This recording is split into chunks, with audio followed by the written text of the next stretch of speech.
हरे कृष्णा। राधे राधे। परम पूज्य श्री देवादास जी महाराज द्वारा प्रवचन भाव पुष्पांजलि गोपी गीत की। आज पंचम श्लोक गोपी गीत का। विरचिता भयं वृष्णिधुर्यते चरणमीयुषां संसृते भयात् करसरोरुहं कान्तकामदं शिरसि धेहि नः श्रीकराग्रहम्। परम पूज्य देवादास महाराज जी कह रहे हैं कि भगवान के हस्त की एक एक बात अद्भुत है। श्री कृष्ण के एक पूर्वज का नाम वृष्टि था। जैसे राम जी रघुवंशी कहलाए, वैसे ही श्री कृष्ण वृष्टिवंशी कहलाए। वृष्टि धुर्य का मतलब है वृष्टि वंश के धर्म की धुरी को धारण करने वाले, यानी वृष्टिवंशियों में श्रेष्ठ। विरचिता भयम, आपका हाथ अभय प्रदान करता है। किसको?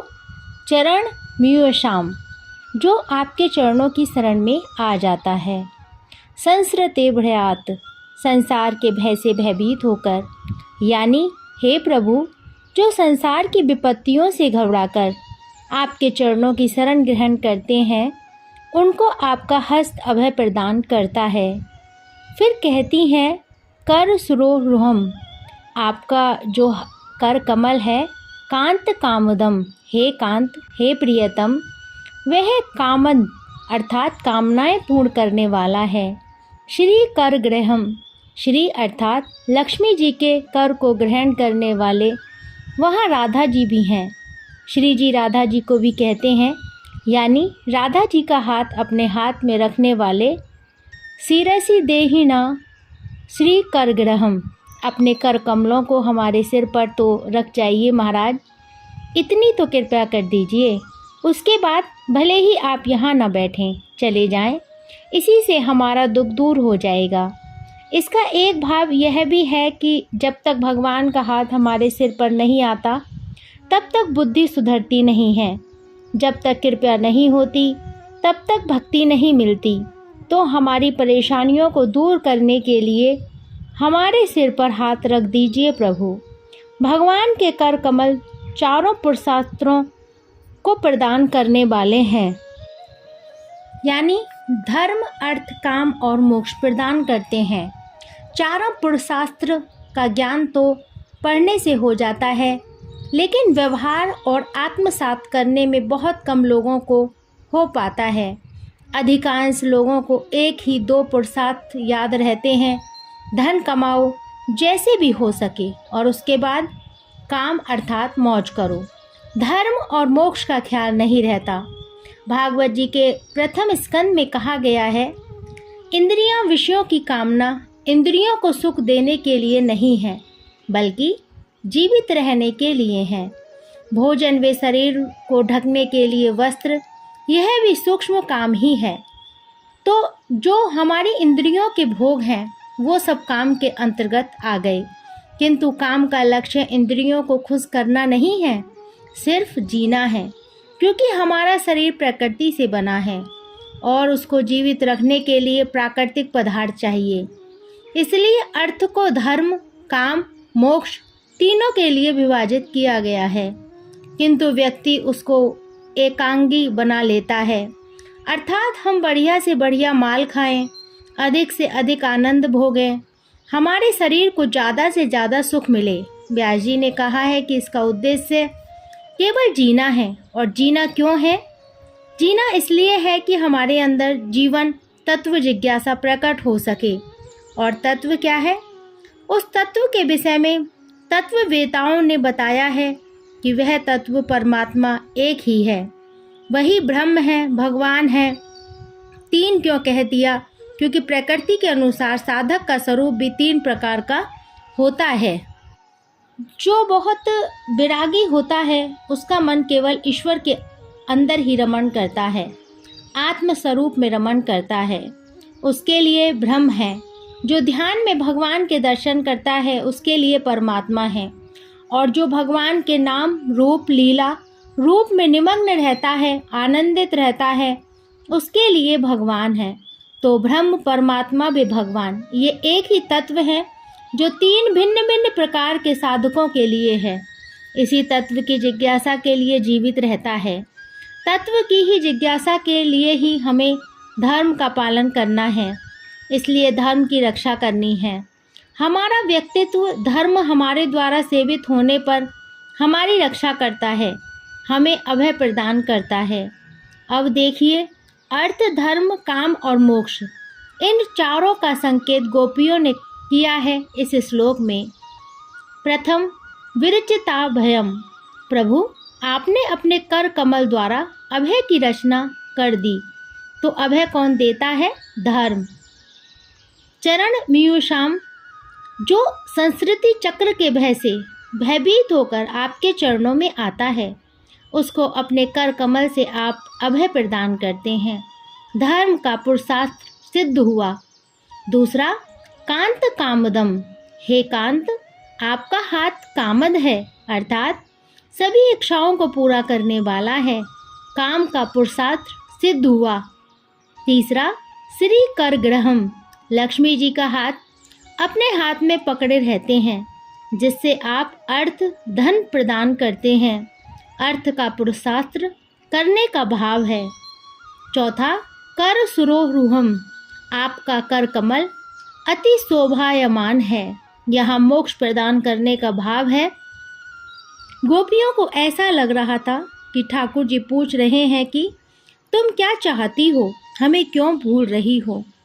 तो वो अब अपना मनोरथ बता रही हैं। हे श्याम सुंदर, आपके हाथ के स्पर्श में बड़ी दिव्य शक्ति है क्योंकि उनमें चारों पुरुषार्थ विद्वान हैं।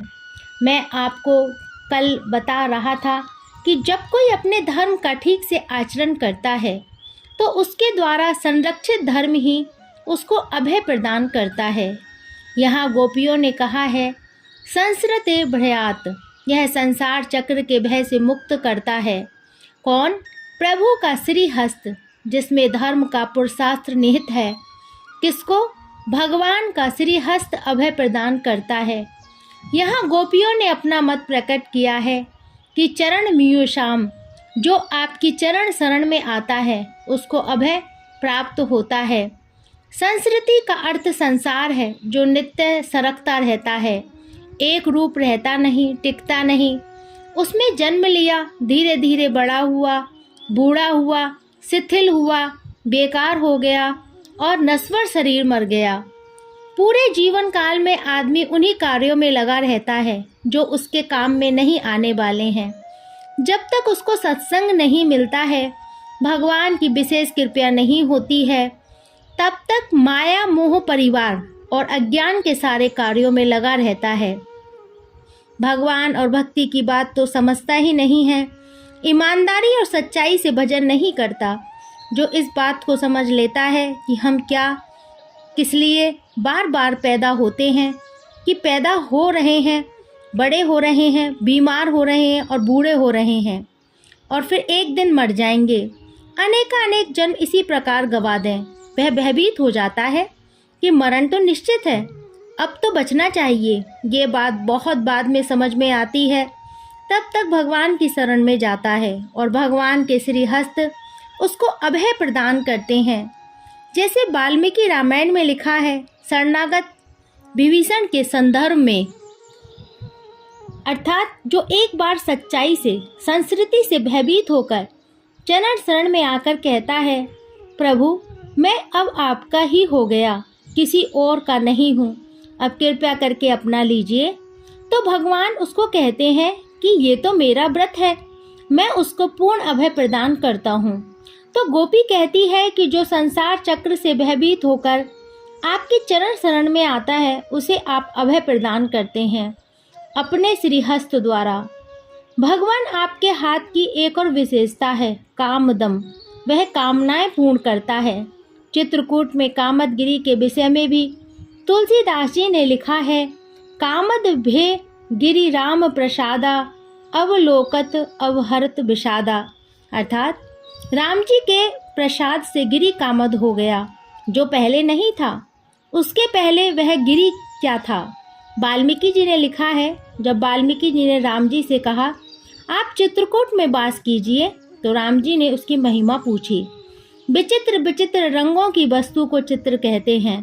उस कूट गिरि के श्रृंग या शिखर आनंद रामायण के अनुसार स्वर्णिम स्वर्णकूटम रजत वर्ण रजत दिकूटम मणिक वर्ण माणिक्य कूटम बहुवर्ण कूटम थे। ऐसी विचित्रता के कारण वह पर्वत चित्रकूट कहलाया। अब कलयुग के प्रभाव से वो सब रंग भगवान ने छिपा दिए, किंतु अब भी परिक्रमा करने पर रंग परिवर्तन होने का स्पष्ट आभास होता है। किंतु राम जी जब रहने लगे तो वह गिरि कामद हो गया। तो यहाँ गोपियाँ कहती हैं कि आपके कर सुरोरुहम कामद हैं। कामद के दो अर्थ हैं, इच्छाएं पूरी करने वाला तथा दूसरा अर्थ है काममम क्षयति इति कामदः, अर्थात काम का नाश करने वाला। भक्तों, यहाँ भगवान और भक्त की बात की जा रही है। भगवान सर्वज्ञ हैं, साधक अल्पज्ञ है। कई बार साधक ऐसी चीज़ें मांगने लगता है जो हानिकारक हैं, तो भगवान उस कामना को पूर्ण नहीं करते हैं, अबोध समझकर थप्पड़ लगाकर हटा देते हैं। जो भक्ति को बढ़ाने वाली कामना होती है उसको भगवान पूर्ण कर देते हैं, अन्यथा नहीं, क्योंकि सर्वज्ञ परमात्मा ही हमारे परम हितैषी हैं। और भगवान ने कहा है कि हे अर्जुन, जब मेरा भक्त जान जाता है कि मैं उसका सच्चा हितैषी हूँ तो शांति को प्राप्त कर लेता है।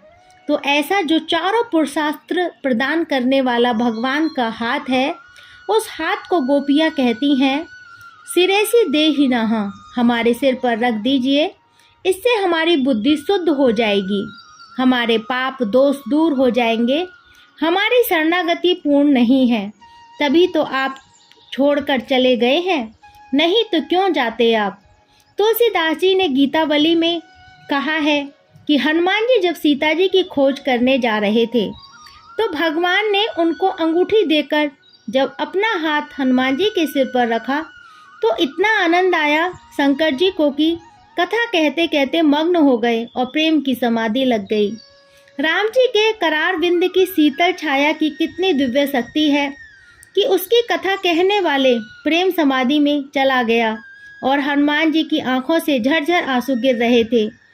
तुलसीदास जी कहते हैं कि प्रभु, आपके कर कमलों की दिव्य शक्ति अनंत जन्मों के पाप नष्ट कर देती है, इसलिए गोस्वामी जी निरंतर उन कर कमलों की छाया में रहना चाहते हैं। यही गोपियाँ कह रही हैं, आपके जो हाथ लक्ष्मी जी के हाथ को ग्रहण किए हैं उसी हाथ को हमारे सिर पर रख दीजिए, यह हमारी प्रार्थना है। भगवान, गोपियों ने कितने भाव से प्रार्थना की होगी, कितना विरह संतप्त होगा उनके हृदय में, इस विरह का कितना आनंद उनको मिल रहा होगा उनके प्रभु के निर्दोष ध्यान में। तब तक एक गोपी ने कहा, अरे तूने प्रार्थना तो अच्छी की, किंतु ऐसा तो नहीं है कि कन्हैया आए और पीछे से सिर पर हाथ रखकर भाग जाए, तो हम तो देख भी नहीं पाएंगे। तूने तो सर पर हाथ रखने के लिए ही कहा है ना, जिसे वे पीछे से रखकर अंतर ध्यान हो सकते हैं, तब हम क्या करेंगे। इसलिए मेरी बात सुन। अब अगला श्लोक में गोपी अपनी बात कहेगी। जब तक के लिए हरे कृष्णा, राधे राधे।